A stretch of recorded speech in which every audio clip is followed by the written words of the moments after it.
Okay.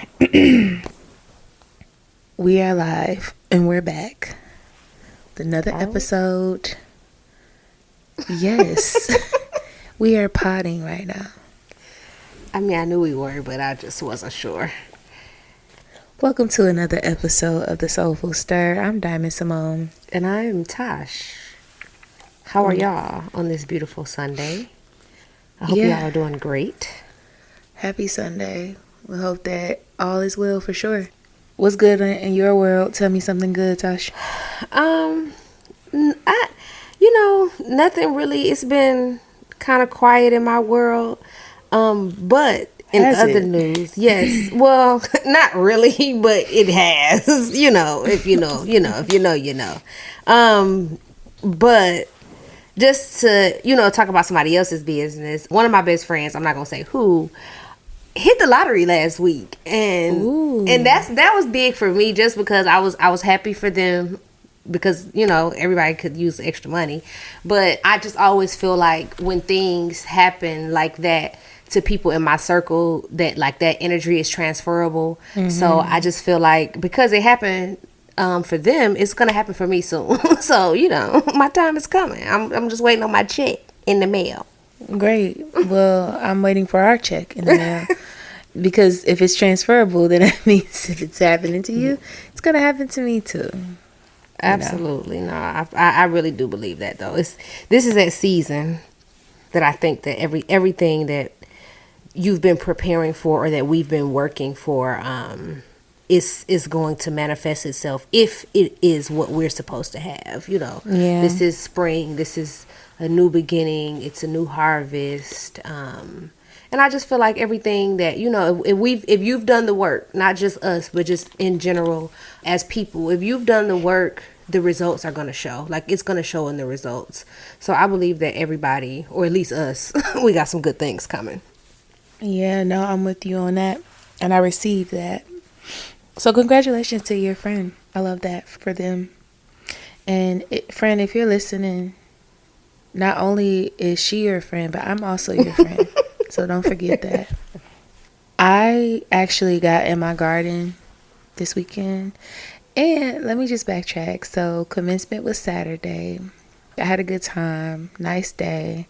Weather wasn't too bad. So your girl got a master's degree. Yeah, big accomplishment. Lots of sleepless nights. Congratulations. That is big. I remember, it's crazy because I think the night before I graduated from grad school, I think I cried. Like, I sat in my house and cried, because not only was I graduating from grad school, but I had bought a house like a year before that. So I was just like, wow, like all this stuff. Like, that was my first time, like, truly being overwhelmed in like bliss. It was like, wow, I'm young. At that point, I wasn't even 20. Well, I may have turned 25, but I bought my house before I was 25, and then I started grad school immediately after. And I graduated magna cum laude, actually, from grad school. And I cried. Like, I literally cried for probably like 3 hours, because I was like, I can't believe I did it. Like, I made it. Like, it was a big deal. Like, I don't even think I cried when I graduated from law school, but I for sure cried when I graduated from grad school, because those were 2 years of like crazy hell, because it was a lot of balance and a lot of shifting. Law school was a lot of shifting too, but it was nothing to balance, because you can't do nothing but go to school. They don't let you work. You have to sign a contract where you can't work, and so on and so forth. In grad school, they don't give a damn what you do. I was holding out 2 full-time jobs, helping take care of my niece. I was doing all kind of stuff at one time. Like, I mean, it's a free-for-all in grad school. But one thing about those professors in grad school, you better have that work turned in, and the citations better be right. And all of the things that they say in the rubric, it better be in those papers, or else you will fail that fucking class. So I'm really grateful for this season, and I share those similar sentiments of, I feel like I'm really approaching, that season of bliss, and feeling like, wow, I really set this goal years ago. Like, soon after I graduated from undergrad, I said I wanted to go back and get my master's. But, life happens. You get in the hustle and bustle of things. But it's just one thing that's been on my list of things to do. So I'm glad that I finally accomplished it. I will say that it is a little bittersweet. And I think that really anything that I accomplish from here on out is going to be that way, because all I kept thinking is, I wish my dad was here. Yeah. And I know how happy he would have been. And everybody says the same thing. Like, they're like, I just know how happy your dad is, with you accomplishing this, because we talked about these kinds of things and like mapping out life moving forward. And so, it's one of those bittersweet things. Yeah. But more than anything, I try to continue to remind myself and ground myself in those moments of realization that the connection is not lost. It's just different. It's crazy that you say that, because it just made me think back to what I literally just said about, well, I didn't even cry when I went to grad school, when I graduated from law school. And I did. And now I think about it, because you said that, I did not cry. Or you know what? I think I did cry, but it wasn't a cry of bliss. And it was kind of because of that same reason. My dad's dad was more of like a father figure to me throughout life. My dad's been in the picture. We have a decent relationship, I guess. But my grandfather was the person who like taught me like hardcore lessons, who was at every event, did everything with me, even when my mom got married, he supported my mom and my stepdad, like just helping them with me, and, befriending my stepfather so he could make, just the relationship between them, as quote unquote co-parents peaceful. And that was the first time that he had been diagnosed with cancer since before I had gone to law school. But that was the first time in my life that I did not achieve something and I could not see his face in the audience. And he was still living. He just physically could not make it from Michigan to Alabama. Like he wasn't physically going to make it in a car. He wasn't going to make it on a plane. And it was one of those things that it was crazy, because even I think about it, like I didn't expect my dad to come. My dad came mainly because, he's my dad, but he knew my grandfather couldn't be there. But that did not satisfy me. And I think it wasn't so much joy surrounding it, because the one person that I felt like I was doing this for, other than my mom, could not see me. You know what I'm saying? Like he had to see this walking across, like through a picture. Like he didn't get to see it as he had seen everything else. And so like every time I thought about graduation and everything that we had planned surrounding graduation, it was just always this dark cloud of, he can't be here. And though, he was still here at that time. Unfortunately, now he's become one of the ancestors. But at that time, it was just hard for me to like fathom that he was sick, and that, it wasn't going to be a lot of time left, because all of my life, no matter what he had dealt with physically, he always showed up. So for him to not be able to show up, I knew like it was a realization for me, like that this is really serious. So I think it's like a morning before the morning. Yeah, and that like was the first real time that made me realize like he's sick, because even though he was sick and I knew he was, I'm calling from states away, he's still going out, I'm going shopping, I'm doing this, I'm here, I'm there. He was still moving around, but like he wasn't able to travel, and that was something big for him. So when he started literally like, my grandfather he's a baby boomer, you know what I'm saying? I'm working 12, 18-hour days in the steel mill. I'm coming home, going to sleep, getting back up and doing it again. He's one of those type of guys, like, you know what I'm saying? So he wasn't, to take a step back and say physically I can't do it was a lot for him. And I think it just kind of broke my heart that he couldn't be a part of that with me. And then I knew that it hurt him too. So I was kind of sad. So I think that's what made me not like so excited about the law school thing, because it was like, I can't really share it with him. Even though I could talk to him about the experience, it just didn't feel the same. Yeah, no, I can understand that 1000%. And I think I don't know, it's just a different space to get used to still. And it's been almost 2 years, at this point, but sometimes it just still feels brand new, Yes. But on a lighter note, I do want to switch gears and share. I also, I think I started to share that I planted my garden, or most of my plants that I got, my starters, I got them out in my garden yesterday. Yeah, yesterday. I got up early while the weather was decent and refreshed my soil. I kind of got a jump start on that last week, but I added some more organic soil and kind of cultivated it through and all that good stuff. So I'm excited to get back in my garden and water my plants. I did not have to water them today because it's rainy here. So I was glad about that. I said, oh, that's perfect timing.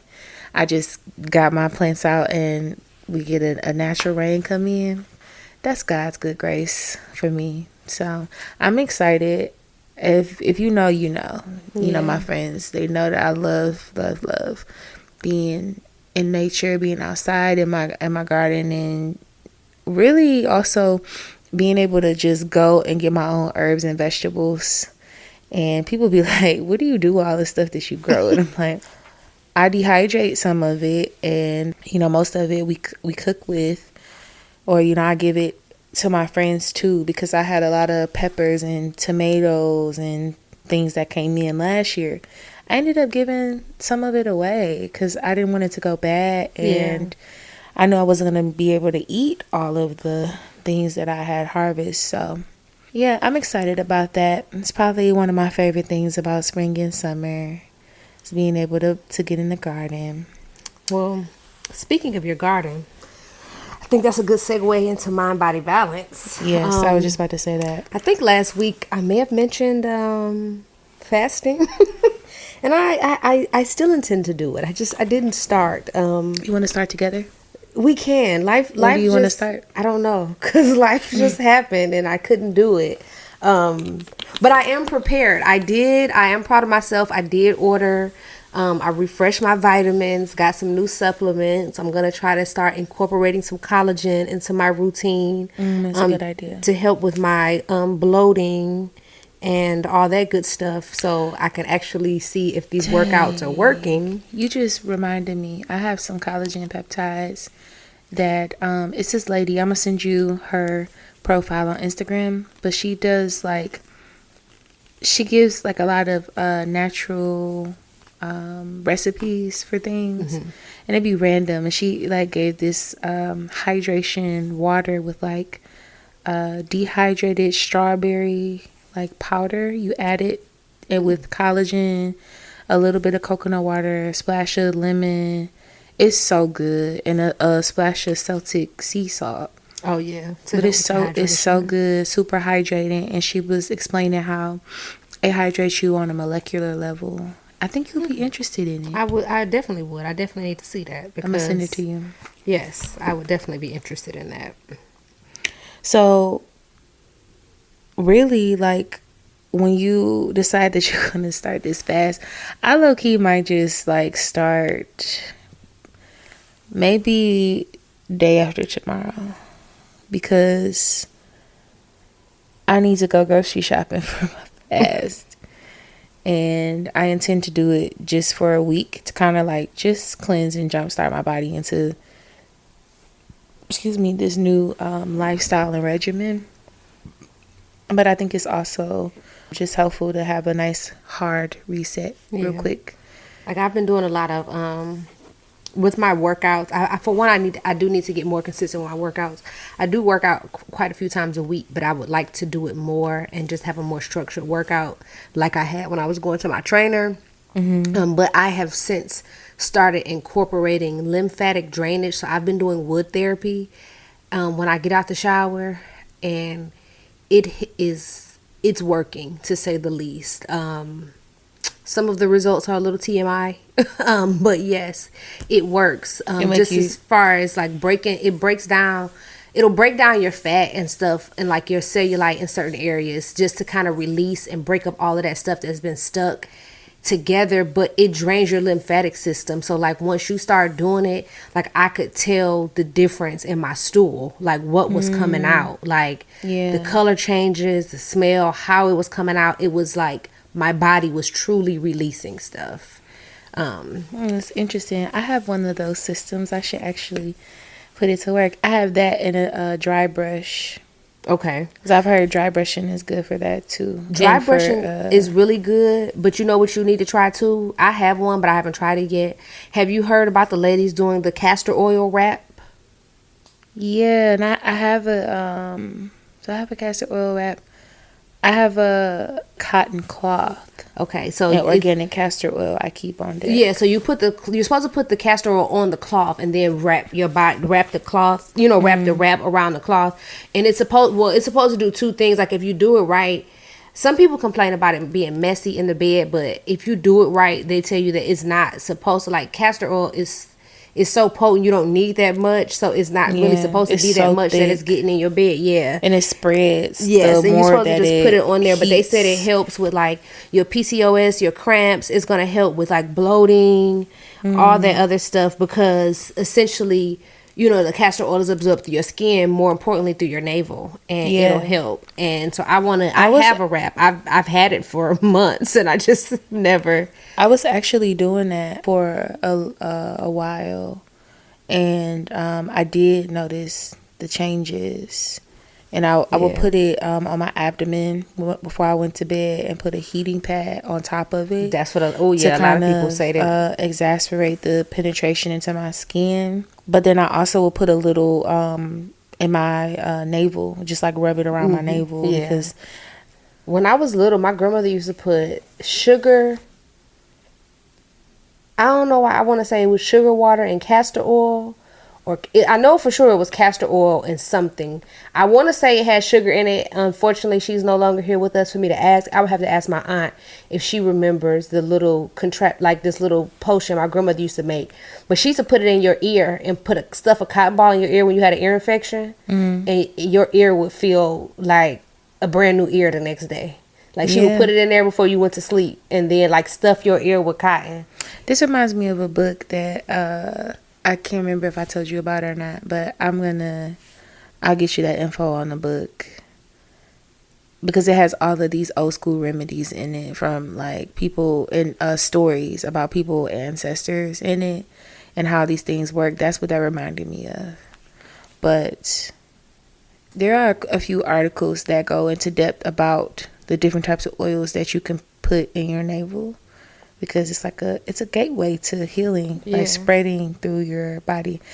My mind-body imbalance portion is actually aligned with what you were just talking about with wood therapy, and I just want to share a couple skin tips in terms of like body care, because I get compliments on the glowiness of my skin. When it's summertime and I'm in my prime. People say like, your skin is so glowy, or I've had partners say your skin is so soft. Like, what do you do to your skin? And I'm like, nothing, just my everyday regimen. And since then, it actually has changed a little bit. I swear by an African wash net. Oh, that's all I use. That's all I use. I've been using it for like over a year now. It's a must, and I try to put other people on as much as I can, because it really is a great thing. Well, outside of it being a great thing, just to like antibacterial. Well, that too, but for the girls that go to the gym, I don't know about y'all, but I sweat in my back. Like, I sweat in my whole body real bad, but I definitely sweat in my back. And you don't want your back, like, that's how you'll start getting breakouts and stuff on your back if you're not cleaning that part of your back well. And that's what I love my African net about. Like, I have a longer one, and so I can like scrub my back, and I make sure I'm scrubbing good. And I feel real good after a good gym. Like, that's the cheat code. Go to the gym, come home, take a shower with an African net. But let me tell you something. You have to have Dr. Bronner's peppermint soap.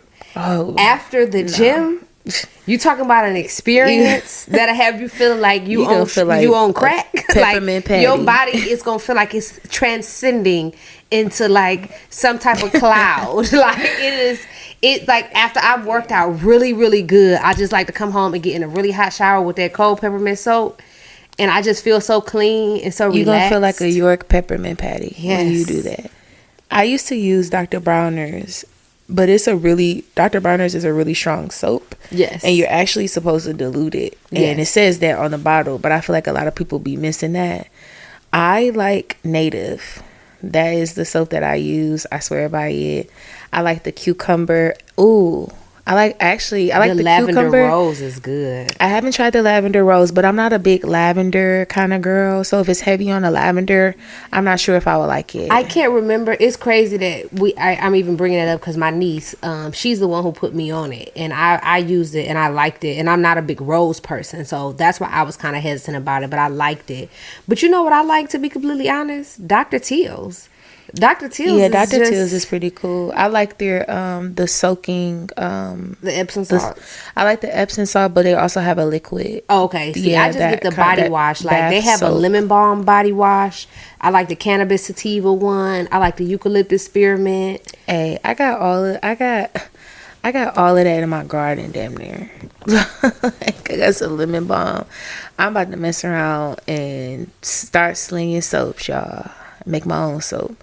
But I really like the Native eucalyptus. I think it's eucalyptus mint, or it might just be eucalyptus. That feels similar. It gives you a similar that clean, fresh feel. I like the way it smells. It's not too aggressive, but eucalyptus is also good for killing bacteria when you sweat and you get in the shower.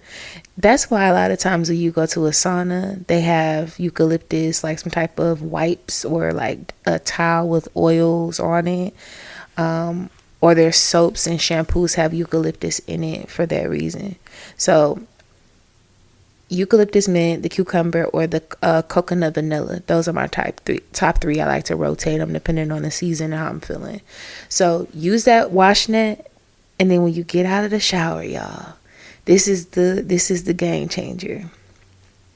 You're gonna get you some Ladybug Organics oil, and you're gonna just wait before you don't even use a towel. Just air dry. Unless you gotta you wash your hair or something. Of course, you might need to wrap your hair up, right? But air drying has been a game changer. You put the oil on while you're still damp, because that actually helps your body to absorb moisture a bit better. And when I say my skin feels smooth all day, it's glowy, I don't get ashy, like, it is a game changer. So add it to your regimen. That is my gems that I'm not gatekeeping. Well, speaking of gatekeeping, I want to know why nobody told me about Ken the Man. I like Ken the Man. I have recently discovered Ken the Man, and when I tell you I be riding around feeling like I'm 23 with no responsibilities, it makes you want to have a hot girl stomach, and I love her. Like, why don't we get enough of her? Like, I know I'm usually talking about some old school stuff because that's what I care about, but somebody put me on Ken the Man recently, and it was a while ago, but just, the weather started heating up. So I was like, let me put on something and make me feel, look cute today. And I started playing some of her songs, and next thing you know, I was like, oh, I really like this girl. And I'm not really big on the new school female rappers. Like, I really don't like Megan Thee Stallion. I definitely don't really like I definitely don't like Meg Thee Stallion. Glorilla is okay. Now, I do like Lotto, but Ken the Man, and then my new favorite too is Mellow Bucks. I love Mellow Bucks. But I love Ken the Man. Like, I just don't understand why people been gatekeeping. Like, and it's crazy because when I bring her up to people have that same response that you had. Like, oh, I love Ken the Man. Oh my gosh, she's so good. And I'm like, so why ain't nobody told me? Why ain't nobody told me that she was so good?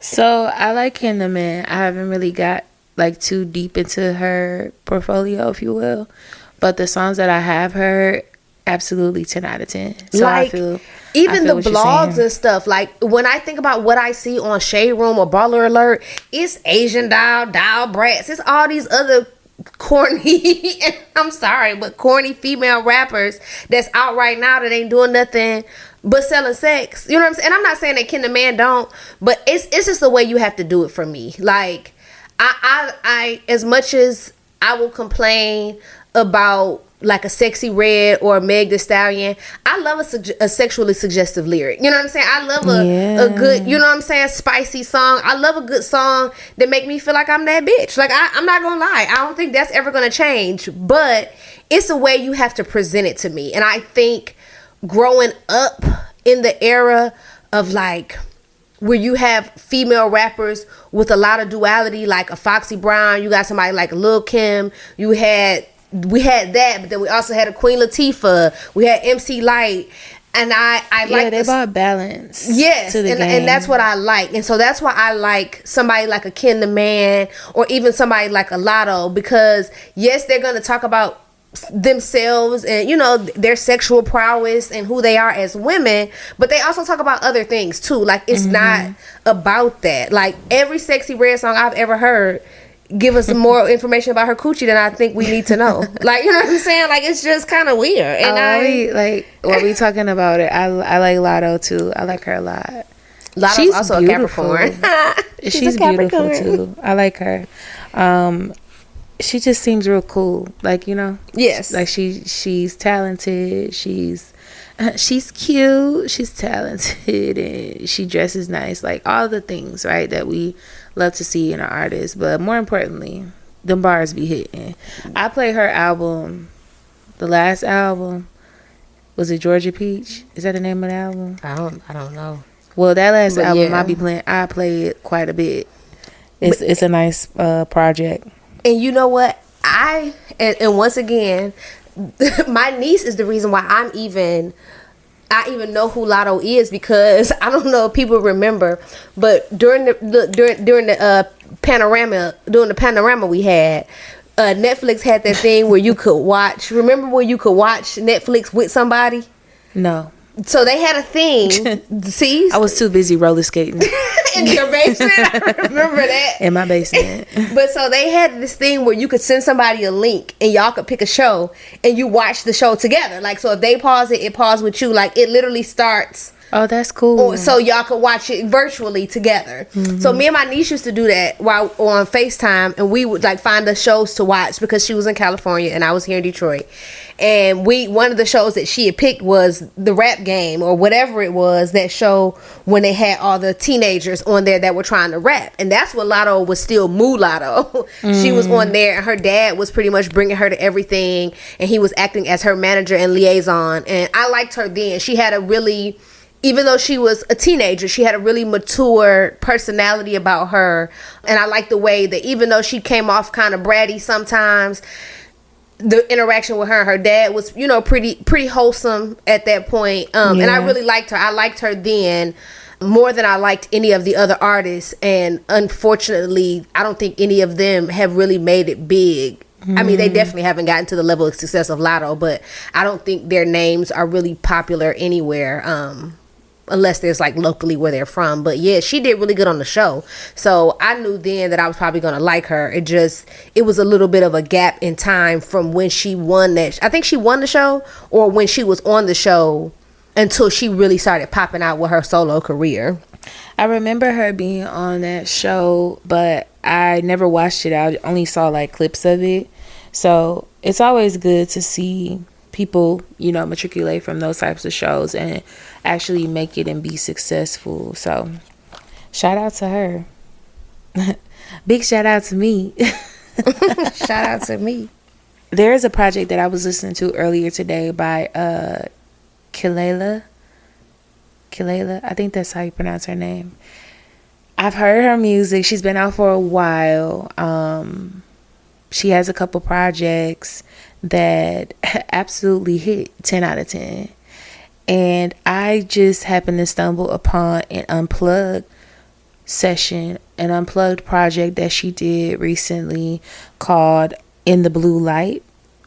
And when I say like this project is so well done, it's so beautiful. I don't know if you will like it, Tash, because you said probably that you don't like quote unquote low vibrational music, but it is just absolutely stunning. The way that, and I'm a person that listens to all of the different things in a song, so I can hear like those haunting melodies and the small instrument that comes in, that triangle that comes in every once in a while, and the different ways that people play with crescendos and how they organize the music, if you will. I can hear all of that, and she does a lot with the structure of her music, and I feel like those little details is what really makes it just chef's kiss. Like any song, right, when you have those little specific details of things that's like they kind of stack up on each other, but it flows together. Now what makes this even better is that this was live. This ain't no recording. They ain't have time to like, edit or do anything. They are, between herself and her band and her background singers, they are singing the roof off the place. Oh yeah, I know I ain't gonna like that. I don't like music. I don't like live music that's recorded. The only time I ever liked live music that was recorded when it was Baduism live, and it didn't really sound live, like but that's how this is an unplugged type of person. It doesn't sound live. Like, okay, if you're listening to the song, you would think that they're in a studio. Like, it's very well, because I know like sometimes the sound quality is not there when you listen to a live recording, but this is not like that. It's very high quality and very well done. And she takes a few of her songs that are popular, and they orchestrate them differently for the project. So again, Kalela in the Blue Light, go listen to it. Just give it a spin. You should listen to it, Tash. I think you will find something on there that you might like. And you like music with too many feelings. I don't like all that. I do, and like the lyrics really do be hidden, because see, I don't be feeling like that for nobody. So I don't be, when people be like, oh my God, I want to feel like this, I be she had a song called Better, and in the song she asks, didn't I make you better? Like at the end, like towards the end of the song, she asks that like repeatedly. The way that they're singing it just sounds amazing. And so I was stuck there for a nice chunk of the day. But that's my sound check. I don't have any drama for y'all this week. Last week was was a little wild, but I don't have any drama. Well, and y'all want to hear something wild, so I honestly had something like totally different planned for Rhythm and Groove today. But let me tell you something.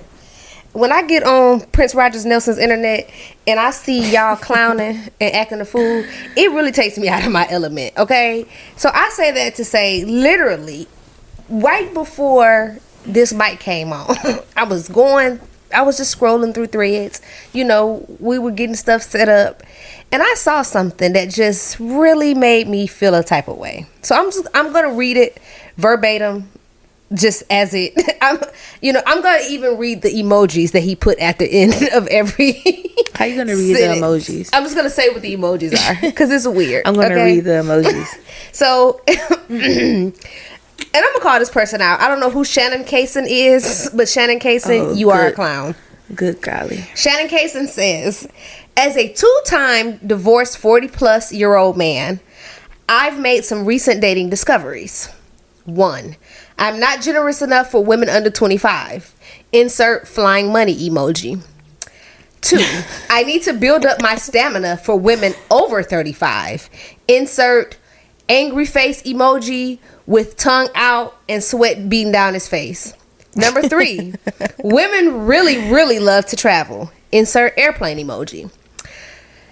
The 90-day dating rule has been edited down to the second date or the first date for us men over 6 feet. Insert a smiley face emoji.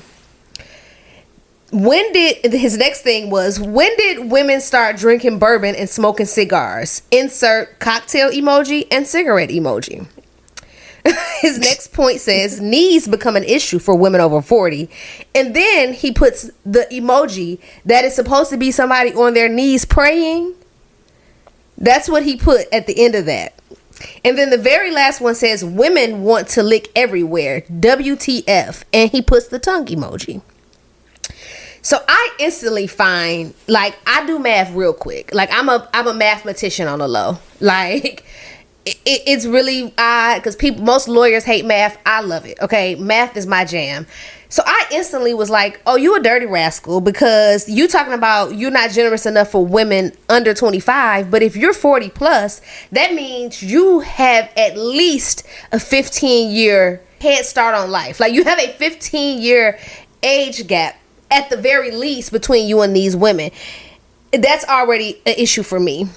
Then the fact that, you know, you shout out 2-time divorced like you're gunning for heavyweight champion of the world. Like, we didn't need to know that. All you had to do is say, divorcee. Yeah, like, all you had to say is, as a 40-year-old man, this is what I realized. So somebody, which I'm so glad, another black man, says the very first comment, he says, I read this and I understand quickly why you have 2 divorces. Because what? Because as a woman over 35, you're sitting here talking about you need to build your stamina for women over 35. If you're dating me and I'm over 35 and I find that you also entertaining somebody that's 24, we gonna have a problem. Because what do I at 38 have? What do you have in common with a 24 or a 22-year-old that is attracting the same type of man, for one? And that was just weird to me. And it's like, you know, that's what scares me about dating in this society, because for whatever reason we were given the narrative, and correct me if I'm wrong, but we were always told that, you know, men are young when they stupid. When they get older, they act, you know, they got their stuff together. So that's why a lot of women tend to try to date older men, because you assume that they have a certain level of maturity already. But it's so weird because here you are, 40 plus, divorced twice, and all you're gonna do is get on like threads and just talk, like, this is what you're talking about. And that was so weird to me, because it made me think of the show Later Daters. I don't know if you've seen Later Daters on Netflix. I saw like the first episode. So there was a beautiful black lady on there, and if I'm not mistaken, she was in her 70s. She had a short haircut. It was kind of like a bobbish. I think I know who you're talking about. Beautiful woman. And when I tell you, this lady seemed very sweet. I can't say if she, you know, we don't know her, but based on how she portrayed herself on this show, she's a very well put together woman. She speaks really well. She's well traveled. She talks about all the things that she likes to do. She's very adventurous to be in her 70s. She likes to hike. She likes to do a lot of good things. They set her up on a date with a black guy. Mm-hmm. Naturally, he was younger than her. Mm-hmm. He was probably in his mid to upper 50s. Well, let's talk about it. He was the one who looked 70, or he looked her age, and she looked, you know, younger than him in real life. Outside of that, is that her? Yes. Okay. And him? No, that's not the guy I'm talking about. The guy she went on the first date I'm talking about, he was a disaster. Like, they went out to eat, and for a man to be 50 plus, the way he held conversation with her, I was watching through the TV and I was like, lady, please get up. You don't deserve this. Like, she said, he asked her, first of all, once again, this lady is 60, almost 70. I'm going to say 70 just to be on the safe side. But if I'm wrong, I'm so sorry. But she's, let's say, 70 years old. He asked her if she have kids. She said yes. This nigga gonna say, how many baby daddies you got? What? Literally. Sir, you're 50 something years old. Like, you're ignorant. And then it gets worse after that. So she asked him, like, so where are you from? Now, the show is filmed in Atlanta. So she asked him, like, where do you live? You know, and people that are familiar with the Atlanta traffic and landscape know that it's a big thing. Like, it's an ongoing joke in Atlanta, where it say you have to kind of like ask somebody if do they live in or out of the perimeter before you date them, because it's gonna be a long ways away, like just trying to fight traffic. Right. So she's asking him, like, you know, where do you live? You know, what side of town do you live on? Do you, you know? And he said, well, I'm between here and Tennessee. And she was like, oh, like, she's once again a very well put together lady, so she's thinking you do business, you know, maybe you got two places. He said, oh no, I live in, I can't remember if he said Nashville or what, but he said, yeah, I live in Tennessee. I fuck around in Atlanta. Huh? That's what he told her. And she was like, what? And at this big age, what's the purpose of you coming on this show, sir? So and he was talking to her about how he dates all these young women, and he was like, damn, you look good to be set. Like, it was just so cringe, tasteless and classless. And I was just like, yuck. Like, yeah. I pray that I am somebody's wife. That sounds cringy. Before I got to get out here and start dating like that, because you would think society tells you that people get older and they get more mature, and he was I mean, it was a train wreck. Worse, actually. Yes, for some it people. Was a train wreck. Like some men do mature, but some just don't, and I think that's just a testament of people. We can't put age on a bracket and say, oh yeah, like age determines whether you mature or not, because it absolutely does not. It just depends on the person. It depends on their life experiences, and ultimately it depends on their willpower. Do they want to grow? Do they want to do better and be better and know better? It was so bad. Like, it was so bad. And it was so cringy to, like, and that's what makes me think about it. It brings me back to this post on Threads, because let's be honest, my mind is always on investigative mode. And I say that to say, you said 40 plus. Yeah. I guarantee this man ain't 41, 42. He's probably upwards of 48, 49.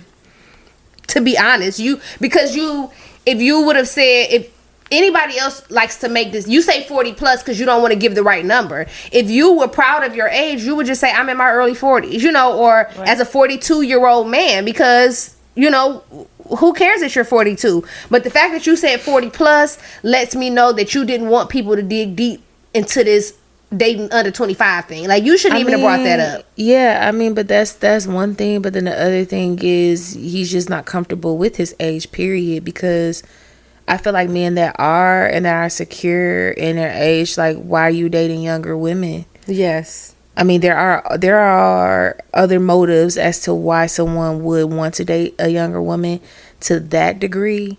But I don't know, it's questionable when you get to that age, and it's like you said, what do y'all have in common?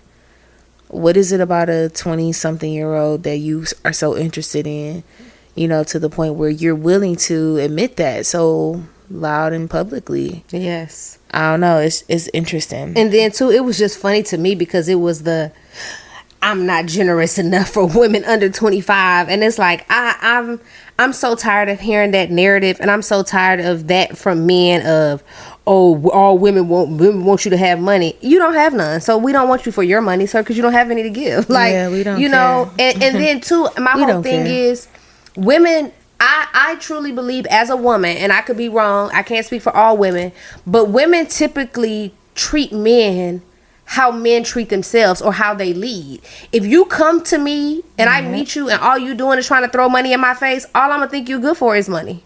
You know, but if you come to me with some substance and things are going a certain way, then I'm not going to put you in that category. And let's be honest, most older men, in order to attract younger girls or younger women, they have to lead with a wallet, because what else do you have for this girl? Yeah, I mean, that makes sense. Like, so what naturally, these girls do want your money. Yeah, they do. And, you know, speaking of men leading with money, I don't think I've ever dealt with someone that led with that. I don't think so. That's just a turn off to me. Like, I'm not a person that'll be like, oh yeah, you got money, let me see what I can get out of you. Like, okay, what else? Like, is that it? Is that where your where your interest lies, and what is your value of me if you think that I'm so easily impressed by that. I be having questions when men operate from that space. But I see what you're saying, as far as the young women being, openly impressed by funds, because like you said, what else do you have to offer them just on the bat? I mean, usually off the bat. Yeah, because when you think about it, what usually is the difference between a 21-year-old man and they're more established, and a 45-year-old man? You're more established, and the establishment usually comes with finances. Some of them. Well, yeah, but what I'm just saying, like on paper, because I mean, older women are dating young men for sexual gratification. So if younger men are out here satisfying, what do you, as a young woman, why you won't just go be with somebody young so you can be satisfied? You know what I'm saying? And you can have fun because he's young just like you and he wants fun. The only reason why younger girls like older men is because usually they want to be taken care of. And then too, think about it. A lot of older men, depending on where they are in life and the kind of younger woman they date, the money isn't necessarily a carrot, in a carrot versus stick situation, like I'm using this money to dangle in front of your face to make you want me. But sometimes when you think about these older men in these May December relationships with these young women, they don't have the physical stamina to do the stuff these young girls want to do. These young girls want to go and run around and go out all day, and they want to sit in the bed. You know what I'm saying? Like, I remember I had a situation where I caught myself dating an older dude, and he was like, well, we can't go out tonight because I got heartburn. I was like, oh, you old. And he wasn't even that old, but it was just like, nigga, I can't go.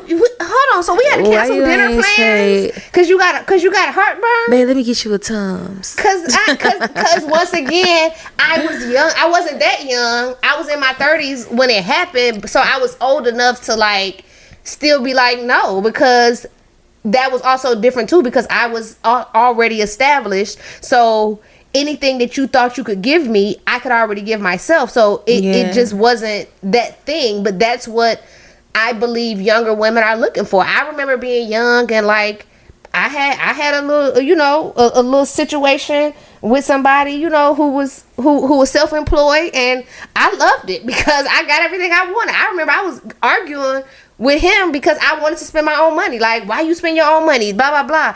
But there wasn't a significant age gap like that. We were probably 4 years apart. So he was just as young and immature as I was. You know what I'm saying? He just was out doing stuff that I wasn't doing. Yeah, so it was different, but that 4 year gap is every nice little sweet spot. Yeah, it's a nice sweet spot, but you talk over 4, you 40 plus talking about 25. Like, I wouldn't even want, what could y'all talk about? Like, at my age, I don't think when I was your age. Yeah, because at my age, I don't even think I could entertain somebody in their early 30s. Like, at 30, almost 38, I just could not imagine myself going out tomorrow and meeting somebody 30 years old and being like, yeah, I'm going to take you serious. Damn, that's kind of like me dating a 22-year-old or 21. Oh my God. Yeah, see, that's the crazy part. And though I know you don't have nothing to offer me, and though I know those situations do work out for some, I have a friend, her mom is probably almost a decade older than her dad, and they've been together rocking tight for years. I just can't see it myself, and it's weird because physically I don't feel 38 years old. You know what I'm saying? And I don't look it either. So I get approached by young men all the time. And I'm constantly telling them, like, I have a nephew that's your age. Like, you know what I'm saying? I have a nephew that's 30. Like, my nephew had kids before I had a kid. Mm-hmm. Like, I have brothers that I raised that are your age. I can't date you. Like, I'm not even going to take your phone number. Like, don't even look my direction. Like, I'm your auntie. You know what I'm saying? Like, That's so weird to me that... And I think that's also an issue for people like me, too, because I have nephews that I was taking care of and helping my sisters raise when I was, 10 years old. You know what I'm saying? I was raising them, and they're 30, you know what I'm saying? They 28, 29, 30 years old. They got families and they living and they're grown-ups and stuff now. Like, yeah. I can't date nobody that's 30. I can't bring you home and my nephew older than you. It's kind of embarrassing. Like, auntie, what you doing with like, I can't do that. Well, we talked a little bit about satisfaction within what you just said and how there's some gaps in that. So now that we've discussed satisfaction, I kind of want to jump into what I have for rhythm and groove, because I think it's very interesting. I think it's something that a lot of people may not know, or maybe they do. So did you know that the clitoris is the only organ, allegedly, it is the only organ that was created, if you will, for pleasure?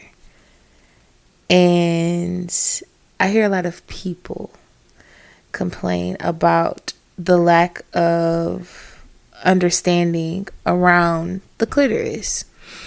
And so the other cool thing about this lovely organ is that it's actually much larger than what we think it is. So if you are listening right now and what I just said kind of perked your ears up, I want you to go to Google and type in the full size of a clitoris, and you can see just how long a clitoris actually is. It's not that little, it's not just that little magic button at the top. It extends much longer, and it has bulbs on the inside of it. That brings me to my next point. Women say, people say that I can only come from penetration, or they say, well, yeah, I come from penetration. I orgasm from penetration. Well, actually, you're receiving an orgasm via your clitoris, because, again, it is the organ that is created for pleasure. So, although all the activity going on and those bulbs are being stimulated, but we're not aware of this, because I certainly did not learn about this in sex ed, and I may be the only one.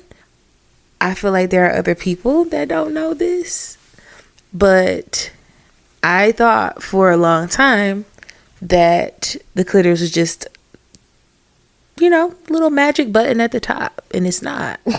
It is a much longer organ that looks like, I don't know, it almost looks like a wishbone. Like the way, what a wishbone. Yes, it did look like a wishbone. It looks like a wishbone. So that is what I wanted to share. It's like random, but not at the same time. So when you start to think about, or if you're a guy saying like, oh, my girl comes from penetration, or, she orgasms off of penetration, even if you're not directly stimulating the magic button at the top of the clitoris, you are still stimulating the longer parts of the organ, the bulbs that are internal that you can't see. That part of that wishbone is what's gonna make your wish come true. It is all part of the clitoris. And I think that we need to get more acclimated with the human body and learning these things about ourselves, because I feel like it's an important part of human evolution. It's a part of growth. It's a part of just understanding your body and having great sexual experiences if you wish to. Too many people are walking around who have never experienced an orgasm. And I think that's very, very interesting, because those people, many of them have been having sex for a long time, but they either don't know how, or they've been with a partner or partners who are unaware. And again, we talked about this on one episode about, we touched on it briefly about males, or the sex experience being male centered, if you will. Yes. Or more centered on men, where it's like nobody's thinking about the fact that, there's more to this sexual organ than what we know. How does this even work? How does all the pieces come together, if you will? There's going to be more of this in future episodes, because I'm here to tell you. And I hope that y'all can learn something from this. I just wish we probably should have done this at the beginning of this segment, because I don't want to really talk about the clitoris and then jump right into the delicious die. Well, I don't have anything for the delicious die. Well, I don't really That have was my anything delicious dive. major, but we Dive, should. a delicious dive into information that's valuable. Listen, diving into a presentation. Oh, Have you will. Jeez.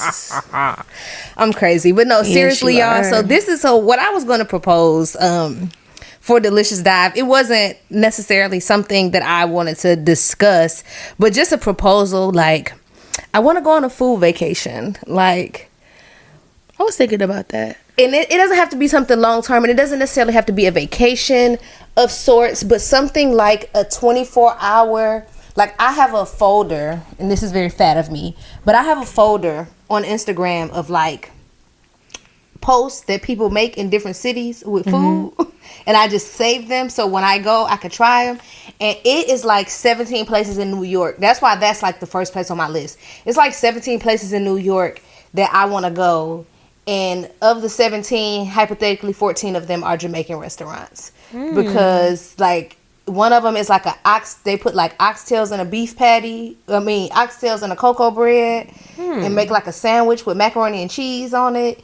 It's like a whole lot of stuff. Lost me at the mac and cheese. Yeah, it's a lot. Like, when I think of like Jamaican food, I don't think about mac and cheese. My dad never made no mac and cheese. No, and that's weird because I always tell people that, like, but it's so crazy that a lot of Jamaican, a lot of Americanized. Well, I ain't gonna say Americanized, but a lot of Jamaican restaurants serve macaroni and cheese, and that's not something that Caribbean people really eat. Like, no, and I think all. it's important for people to know that. Yeah, like macaroni. That's just something. We didn't grow up eating no new. macaroni and cheese. Well, from the Caribbean side of my family. Now, my mama's side, of course, we ate speaking macaroni of that, and cheese. When we went to Thailand, and I was shocked about this too. So in Thailand, we went to a Jamaican restaurant, nothing but Eastern Asians working in there. Like, nothing but Thai people. Food was absolutely delicious. I had a sorrel, delicious. I wonder. Everything was so good. But what was super weird is that when you order jerk chicken, rice and peas, they don't give you no cabbage. They don't give you no steamed vegetables. They gave you damn coleslaw. And we were sick. Like, we were like, who? Take this back. Like, who? Coleslaw? Yeah, some places do give you a Jamaican slaw. I mean, give me Versus cabbage. No, this wasn't no cabbage. Jamaican slaw. This was like coleslaw. It looked like KFC coleslaw. Oh, Like, no. it's like actual American, like coleslaw with mayo. And yes, it wasn't anything. And I was so shocked. Like, so completely taken aback of like, where did y'all get this coleslaw from? You know, you just made me think of something. Like, maybe I do have something to share for the delicious dive. So I talked about me going to Grand Rapids. I didn't really talk about the food that we had there because, quite honestly, it was a little disappointing. I thought that I was getting something that, you know, you have your mouth ready for something like you like, oh, this is about to be so good. So it's this place that's pretty well known, and it's pretty popular, and it's a Haitian food restaurant. And I've never had Haitian food before. I was very excited to try it, and when I tried it, it was good, but it was different from what I was used to experiencing. So like, if I ordered curry shrimp, and the curry was kind of sweet, like it had a sweetness to it, and so I'm not used to like sweet curry. Like it's you know, curry is more of a savory dish. So when I was eating it, I'm like, why is the curry sweet? The plantain that I had was really good. And what else? Oh, they had this lemonade, 10 out of 10. My friends, one of them didn't like their food, and they like didn't take it to go, which was like a kind of a red flag, because it's not common for them to do that. So But all of this to say, I stand on the fact that so far from what I have experienced, and I've had I've been to quite a few of the islands, and I've had quite a bit of different Caribbean foods or cuisines, if you will. Jamaica has the best food. Jamaica has the best food of the Caribbean islands. Puerto Rico is up there too. I ain't gonna lie. Puerto Rico got some good ass food. Yeah, I would say that. Yeah, I would say that too.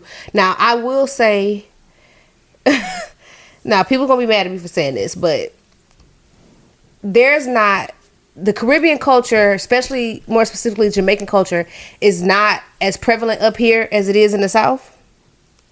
Like, can't relate. In Atlanta, you're gonna find a lot of, it's a bigger, like here in Detroit, it's probably about 5 Jamaican restaurants. You know what I'm saying? Like Metro Detroit that people go to. In Atlanta, it's probably like 30. Like, and they all good. That like, makes sense. But you have like real live, I'm talking about Jamaicans that have immigrated, coming from, New York, from Florida, wherever, they come to Atlanta and they open up restaurants. And that's probably my biggest letdown about moving back home, is because as much as I love Jamaican food specifically, but Caribbean food and cuisine, Detroit completely lets me down. And I know people from Detroit are probably gonna hear this and they probably gonna have a conniption, but I absolutely cannot stand Jamaican pot. Like, people be talking, like, that's people's favorite restaurant. And I remember specifically ordering some jerk oxtails from there one day. Got the oxtails home. My mouth was set on them. They were probably the worst cut of oxtail, for one. Like, it just wasn't a good cut. Second, it was no jerk. It just tastes like brown stew gravy. And I was like, so did y'all give me the wrong stuff? And she was like, nah, that was a jerk. And I was like, that don't have no jerk. And that's not what I was expecting. Like, that was totally different. And it's every time I go in there, it's something with them. It's, we don't have patties. We don't have this. We don't have this. Now, I love their business model because they have mini bowls. So you could get, like, for like $5 or $6, you could get like a nice small styrofoam thing of rice. And then they'll put like jerk chicken, curry chicken, whatever on top of it. So it's kind of like a small little meal if you don't want a big plate. So I like that, but the food ain't really good. But when I go to Atlanta, it's like 17 places that I have to try every time. Like Banana Tree, I forgot the other place, but it's a lot of different places. The original Jamaican in the West End, like, I can be anywhere in Atlanta and stop at a Jamaican restaurant and know it's gonna be good. It's so different for me, like, growing up and being Jamaican and having parents that cook very, very well, to the point where they could have opened up a restaurant. My dad, people would call my dad to come. Actually, my dad was a chef at one point in his life, and people would call him to come and like cook food for them. Like his friends, they having a party, my dad's cooking, more than likely. Anytime I had a party and I wanted some Jamaican food, my dad's cooking it. That's my mama. We're cooking it together because he taught me how to cook.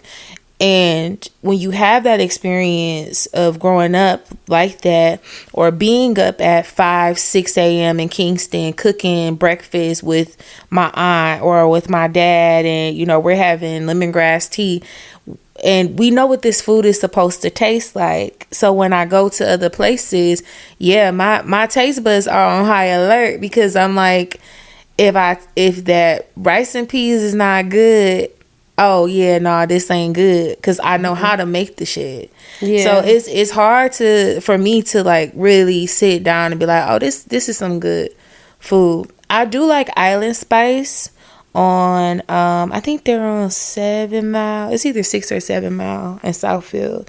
They have pretty good food. And it's this other place that I haven't tried yet. It's on Grand River, and I can't think of the name of it, but it's like I think they have like Soulful too, maybe. Like, they have a lot of options, like grilled fish and all type of stuff that they have. But I agree. I would love to check out the Jamaican food in Atlanta, but we should actually go to Atlanta, because my grandma is in Atlanta, and my grandma be cooking, bro. Like, you gotta go to my grandma's house. I went one day. We were flying back from Jamaica, my dad and I. And we had a layover in New Jersey, but we had a layover in New York, and my aunt had to come and get us because our flight was delayed. It was so cold that the runways were like frozen over. So after being in Jamaica for 2 weeks, I end up in Jersey for like another 3 days. And my grandma was like, what do you want to eat? And we had some fish and some rice and like vegetables. That shit was so good, bro. And she made it so fast. It was like nothing. Oh, this is easy. I do this every day. So when you have those type of experiences, it's hard for me to go into the restaurant and be like, yeah, oh yeah, this is good. Or when people say, oh, this, you know, the Jamaican pie or whatever, like it's just so good. This is so, and it's kind of like some of the time, a lot of the time, it's like this tastes more Americanized than anything. Yeah. It's like they're playing to the American palate. It just don't taste like, you know, how it would taste. That's why I don't like to order jerk chicken. When you go places and they like, oh, we got jerk chicken. Y'all done grill some chicken and put some jerk sauce on it. Like, that's not how this works. Yeah. This supposed to be marinated. Like, I need to taste my flavor on the inside. Like, I need you to make my stuff the right way. People think that jerk is like super spicy meat. No, it's not. And it's not. It's the term jerk comes from smoking the meat on the grill. It's the way that it's cooked. Well, not only and that, seasoned too. Somebody asked me something about I said something about making rice and peas, and somebody said something about, well, it tastes different when I eat it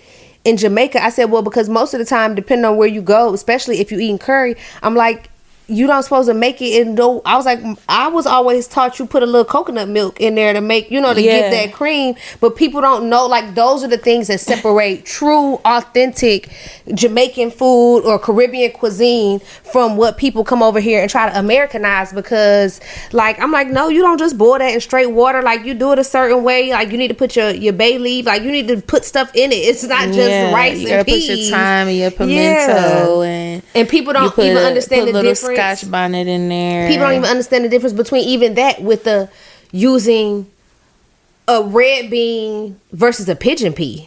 Yeah, that's like different. We don't even want to talk about it. Like people when I tell people about pigeon peas, people are like, what are pigeon peas? I'm like, you can have understand. pigeon peas and rice, or red beans and rice, or sometimes they say rice and peas. You don't know, be either one, right? You don't know what you get in. Rice you don't know if it's gonna be pigeon peas or red beans. So I've gone to Jamaican restaurants before and said that, is it pigeon peas or is it red? And they're like, it's rice and beans. It's rice and peas. First of all, don't tell me it's beans and rice. It's rice and peas. And then you don't know, you know what I'm saying? Like, you don't even know what the difference between the pigeon pea, what they look like. Like, it's a big difference. It is. Speaking of that, I know you don't really eat beef. Well, you're not really, but I know you don't eat beef anymore. But I had a weird craving. A little bit beef here and there. I had a real random craving for Manish water the other day. Manish water is always, because I wanted some soup, and but I didn't want like American soup. I either wanted Manish water or sancocho, which is Spanish like chicken soup, and I just could not like I was like, I wanted something, but it was just one of those days where I wasn't about to go get all of the stuff to try to make it myself, and that's something I truly don't trust somebody with at no restaurant. Like, I gotta get it from the same place, or somebody, auntie or grandma, or somebody gotta make it for me. Yeah, sometimes you just need to go to somebody's house and have it that way. But we should have a trip and make plans to do that. Yes, a food tour, absolutely. Well, this is the part where we tell y'all, send us your advice and your spicy confessions, because we want to hear your stories. So you can send it to thesoulfulstir at gmail.com. We will get them. We will either change your name up, or we'll just leave it totally anonymous. We're not interested in putting you on Front Street like that. I mean, unless you want to be, you know, but we are interested in your story. So please send us your counsel and confessions entries. We want to hear from y'all. One of these days, I'm gonna tell y'all some juicy stories about myself. It won't be today, because I have something much more spicy to share.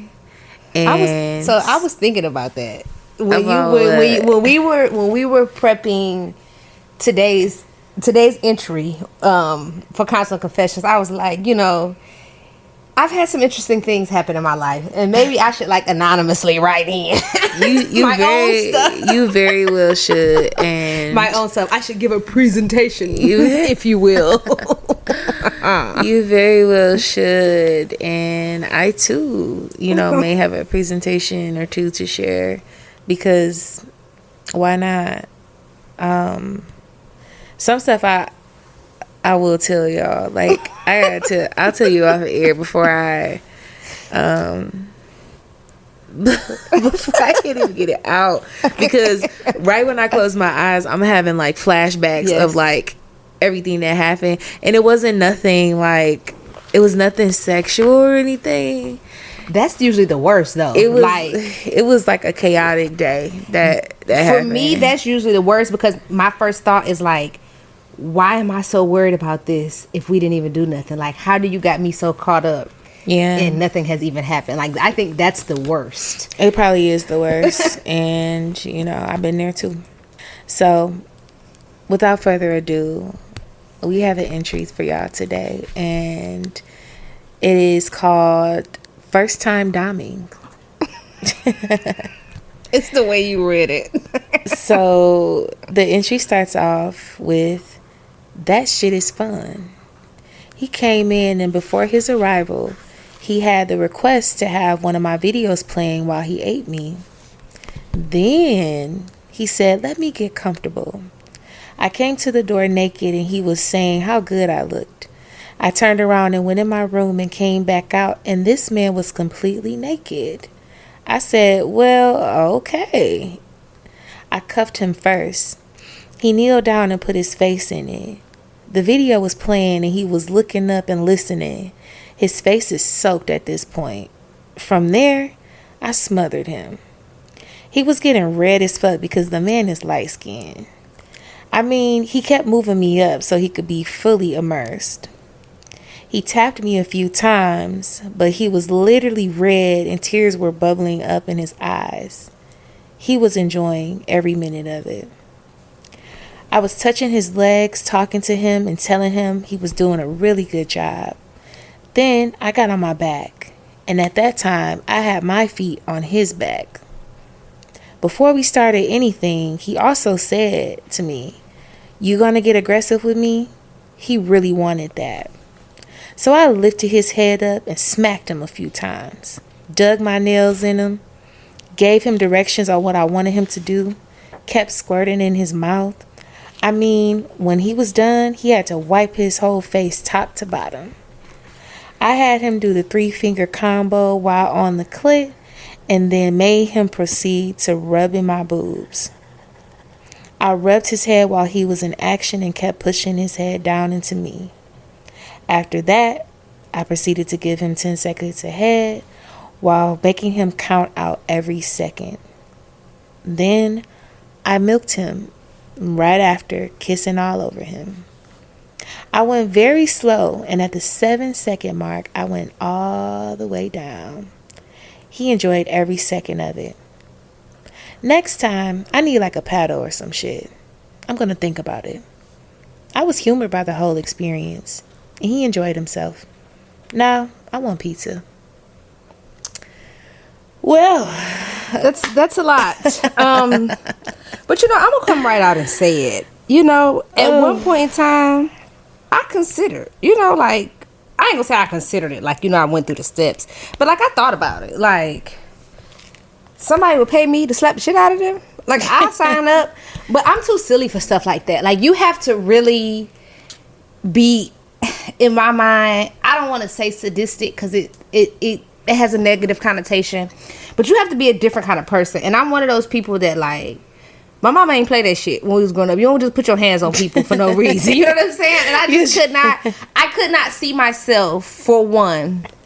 And this is no disrespect, to the unmelanated. But I just, for one, I don't usually foresee myself ever being intimate with a white man, for one. And usually and I know those are not the only people that patronize doms and use the services of doms, but that's typically what we visualize when you think of dominatrix. It's some like That's true. some weird white man, you know what I'm saying, who like sweating, his skin all pink, you know what I'm saying, he's like, oh, I love you, and you know what I'm saying, like that. Why would you do that voice? Do it again.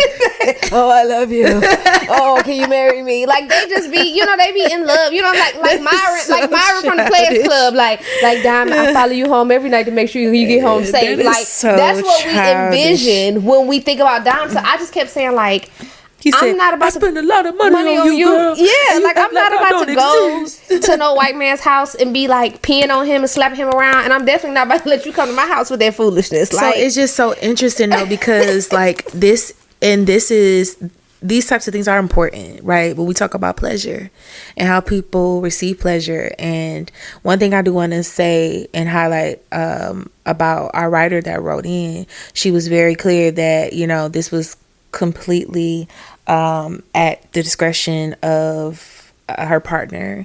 They asked for this is what they were very clear and consensual about, and they said that this is what brings them pleasure. And I think it's really it's cool to like hear these different types of stories, because it's so new, you know, but maybe it will make somebody feel a little bit comfortable with opening up and maybe exploring that side of them that they kind of been toying with, you know. Maybe they have the idea of, I think I can do this. Or maybe they want to be the sub instead of the dom. Who knows? Yeah.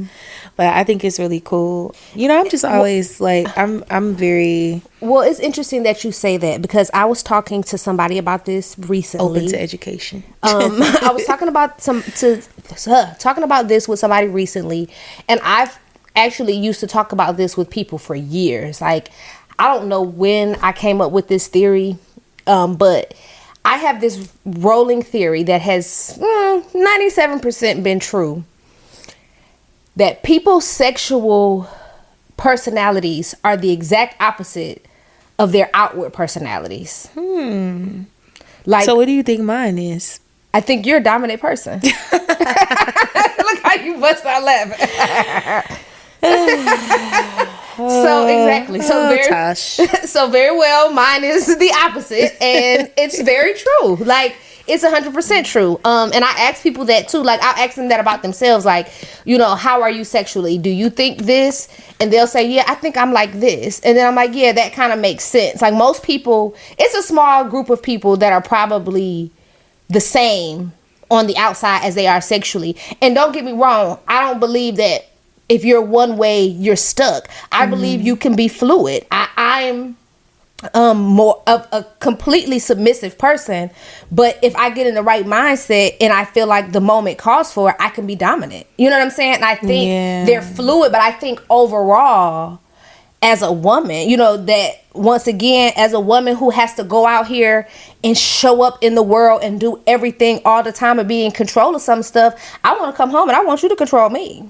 Like, I don't want to have to make decisions and initiate this and all of this. I want to come home and I want to feel desire. I want you to make me forget my day. You know what I'm saying? But I want to do it in a submissive way almost. You know what I'm saying? Like, I like there's a high level of comfortability that comes with that, though. Yes. Like, with being able to admit, you know, that yes, this is what I like, this is what brings me pleasure, and to enjoy it, you need to be with somebody who you absolutely trust, and who your body trust, if you will, and feels comfortable around. Otherwise, that shit ain't gonna work. Well, you're not gonna be able to do much of anything, or you could, but it may not be as much of an enjoyable experience, or I feel like you won't be able to let your hair down as much. And that's a big thing too. I'm glad you brought that up. Like, I think that needs to be explored on a deeper level. But I think people don't realize that there is a huge need to be comfortable. And I don't mean necessarily as a person, because you could tell yourself you feel comfortable, but is your body comfortable? Yeah. Because your body, as a woman, I've known my body to experience certain things with certain people that it didn't experience with other people. You know what I'm saying? Yep. And they might have done something better to make me feel better or have an overall better experience. But it didn't happen like it happened with this person. You know, like it didn't happen like it happened with this person. And I'm thinking about someone right yeah, like it's like, yeah, I've had it's that one of experience those- with someone that I'll talk about on a later. I'll talk about it on a later episode, baby. Maybe, but I get that. But the greater thing is that there are some studies that prove that you can't have a true orgasm unless you are comfortable and relaxed. Your body has to be relaxed. If you're tensed up the entire time of you having intercourse and your muscles are tense, everything is tense, nothing about the experience is relaxing, 9 times out of 10 you're probably not going to have an orgasm because all of your energy is shooting everywhere else to try to, it's overcompensating, if you will. Well, a lot of that, I was telling somebody this. I was talking to a friend the other day.